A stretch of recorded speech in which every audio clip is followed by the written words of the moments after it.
Good evening. How are you? I've just seen the debate of the vice presidential candidates, both for Trump and for Kamala Harris. And I have a couple of observations about the event. First of all, I do not understand how you can call yourself a journalist if you will allow someone in your presence to say a lie and not to correct the fact. But obviously that compromise was made this evening. That said, the co-hosts on CBS just couldn't help themselves and objected when it got out of hand. So, for example, when J.D. Vance spoke and he wasn't supposed to be speaking, when he interrupted, and when he tried to say something that he didn't feel he'd had the opportunity to say before, didn't think of how he could say it. J.D. Vance strikes me as a con man of the first order. I do not know why reporters who have experience with wily con men felt that they had to be more respectful than J.D. Vance deserved. On the other hand, we have Tim Walz. And Tim Walz is a good man. That's one of the things I saw this evening. And I don't know if you thought the same thing, but in The Godfather, we talked about a wartime consigliere. And Tim Walz is not that person. But he is a straight talker, and he does care about things. And that came across. And he wants to be respectful and friendly, even to someone who's standing on a national stage lying at the time. So let's go back over this a little bit. Going back from the last to the first, and again, this is my impression. I'm not asking you to agree with me. You saw it, you form your own impressions. But here's a couple of things that I found striking. The big lie is almost everything these guys say. And I can't imagine a debate that I would be involved in. And in fact, Kamala dealt with it this way, in which I would feel that I could be silent in the face of lies. And so I would think I would say that in case of any of the proposals they have, in order to be elected, kind of a chicken in every pot promise to the public, that in the past they did not deliver, so why would they deliver it now? So I would imagine that that would be a number one statement. The concern I also have is that corporate America wants to muddle what the facts are and not state clearly what is true. That said, the last series of questions in the so-called debate this evening were, tell me, JD, what do you think about the fact that in 2020 he didn't accept the election? And there was give and take between Tim Walz, who in my opinion showed more of that happy warrior when tested with the worst lies of J.D. Vance. I think he responded honestly when he says, I'm surprised of this. And what he said was, unlike the situation with Pence, cabining off the worst impulses of Trump, and that's why he's not on this stage, we now have J.D. Vance, who has told us he would fall on his sword for Trump, up to and including that decision. He discouraged us from looking back. You know, they want to take us back for some things, but they don't want to take us back to the truth of who this guy was. They don't want to talk about how Trump mishandled the pandemic that we had, which so many died. We don't want him to talk about, at least the Trump campaign doesn't want him to talk about, who was hurt on January the 6th. We don't want him to tell us this bullshit that it's a First Amendment right to go and attack the Capitol of the United States, having been incited to do so by Trump.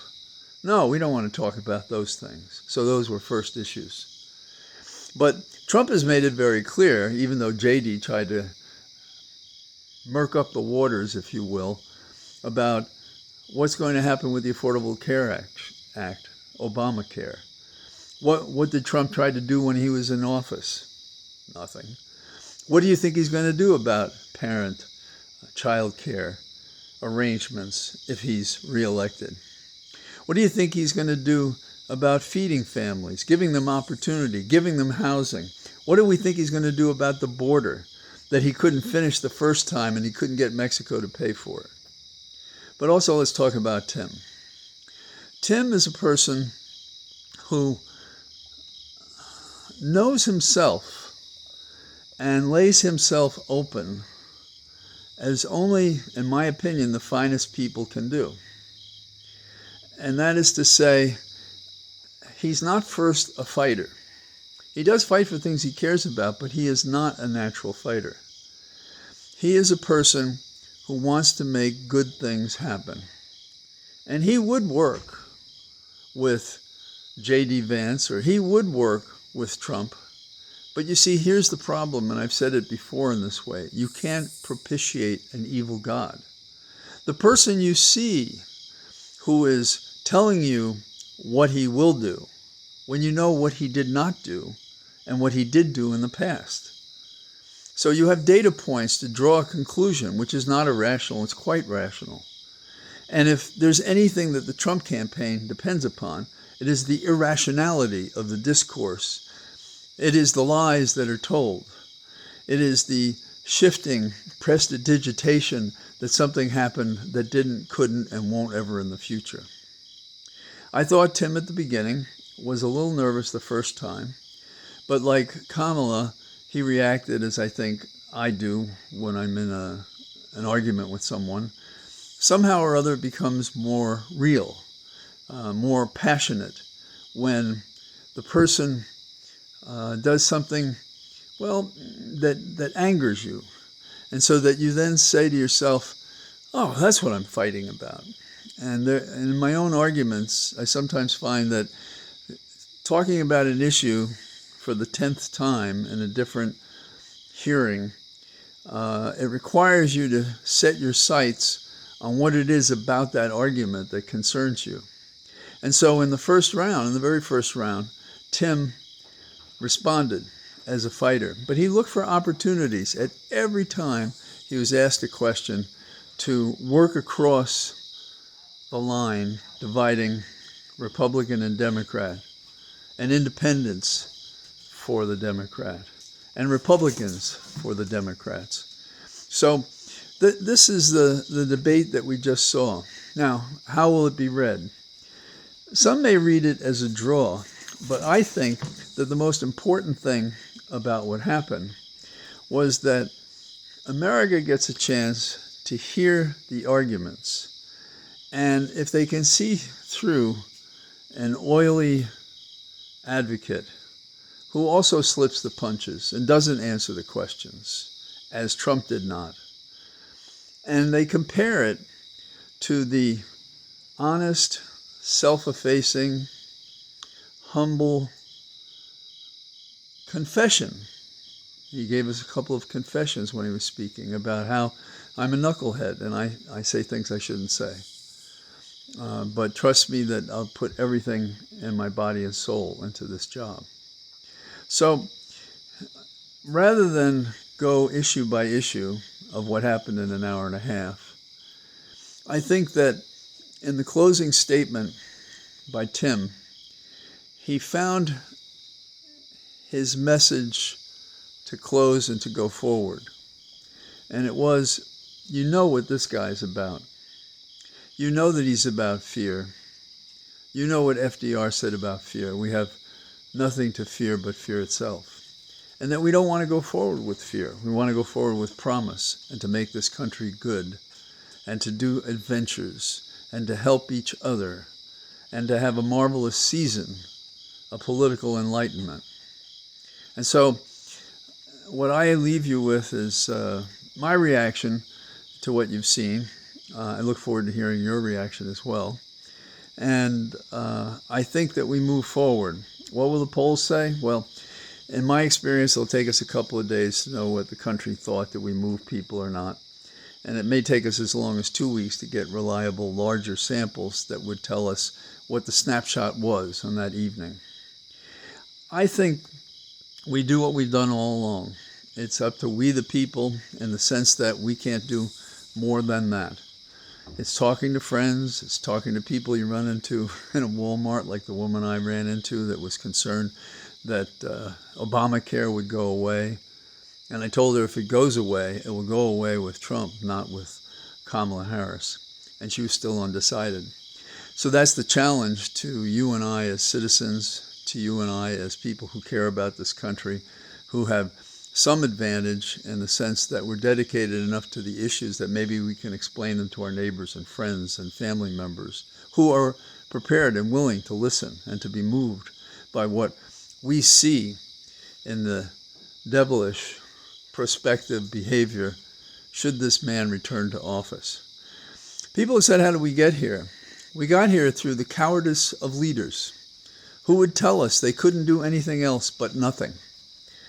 So they ignore the founders of this nation who said, impeach for high crimes and misdemeanors twice, and the Republicans didn't do it. The founders also provided a mechanism that a person who would incite a riot could not himself or herself stand for office again. They didn't invoke that. They resisted it every way. We had an Attorney General of the United States, whom we still have, who haunts us in his failure to fight for America. Our Attorney General did nothing for 2 years. If there hadn't been the hearings on the Hill, nothing would have ever happened. The public did respond to the Hill. But I think when the story is told, we will see decisions forced upon our special counsel, who may deny it out of a false loyalty to a man who doesn't deserve it, who did not move to remove that judge in Florida, who was so prejudiced toward Trump. Well, our fight continues. This is another step in that process. Some say the vice presidential debates don't matter. I don't agree with that. I think whenever we speak to the cause at issue, as Tim Walz said tonight, and the public has an opportunity to be informed of what we think and based on the facts that we believe matter, however messy that discussion appears, people who are paying attention, who need to know, who care to know, to make up their minds for the election, will make a decision. And we have to make sure they get out of their houses and they vote, that they sign those absentee ballots and they send them in, that they contribute if they can, that they do door knocking if they can, that they write a letter to the editor if they can. They do whatever they can.